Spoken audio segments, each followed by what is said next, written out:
कांग्रेस के लिए भी 2024 में बड़ी अग्नि परीक्षा होगी। लोकसभा चुनाव से पहले हिंदी राज्यों में मिली हार से उसकी तैयारियों को झटका भी लगा है और कांग्रेस अब केवल 3 राज्यों में अपने दम पर सत्ता में मौजूद है। हालांकि दक्षिण राज्यों में पार्टी मजबूत हुई है। क्या है कांग्रेस की चुनावी तैयारी और किन चुनौतियों से उसे निपटना होगा, इस रिपोर्ट के जरिए आप समझिए। साल 2023 कांग्रेस के लिए 2024 के लिहाज से किसी झटके से कम नहीं कहा जा सकता है। साल 2023 के अंत में हुए 5 राज्यों के विधानसभा चुनाव में कांग्रेस हिंदी बेल्ट के राज्यों मध्य प्रदेश, राजस्थान और छत्तीसगढ़ की सत्ता खो चुकी है।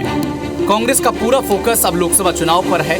इसके लिए पार्टी आर या पार के लिए तैयार है। हिम्मत रखो, हम लड़ेंगे, इसको डरेंगे नहीं। स्थापना दिवस पर नागपुर में महारैली के बाद कांग्रेस के लिए राहुल गांधी आगामी 14 जनवरी को न्याय यात्रा निकालने जा रहे हैं। राहुल की यात्रा 14 राज्यों से होकर गुजरेगी।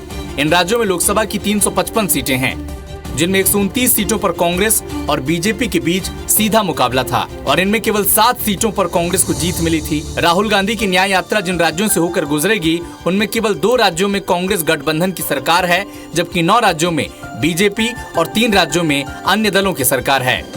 जाहिर है कांग्रेस अपनी सीट की संख्या में आ रही लगातार गिरावट को 2024 में रोकने की उम्मीद कर रही है। ऐसे में बीजेपी विरोधी गठबंधन इंडिया के घटक दलों के साथ साथ सीट बंटवारा समझौते को अंतिम रूप देना उसके लिए काफी अहम है, जिसका अब तक कोई चुनावी प्रभाव नहीं दिख सका है। माना जा रहा है कि हिंदी भाषी राज्यों में मिली हार ने कांग्रेस को बैकफुट पर ढकेल दिया है, लेकिन देश की सबसे पुरानी पार्टी कांग्रेस के लिए वोटर्स को दोबारा अपने पक्ष में लुभाने के लिए नई योजनाएं तैयार करने की जरूरत होगी।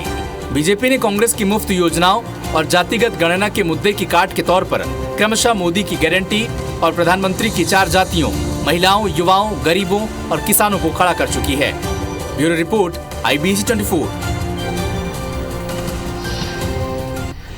तो जाहिर तौर पर अविनाश, कांग्रेस के सामने ढेर सारी चुनौतियां हैं कि 2024 में कैसे न सिर्फ चुनाव में कठिन चुनौती पेश की जाए, बल्कि सिर्फ 3 राज्यों में सिमट कर पार्टी इस वक्त रह गई है, तो कैसे अपने आप को एकजुट किया जाए।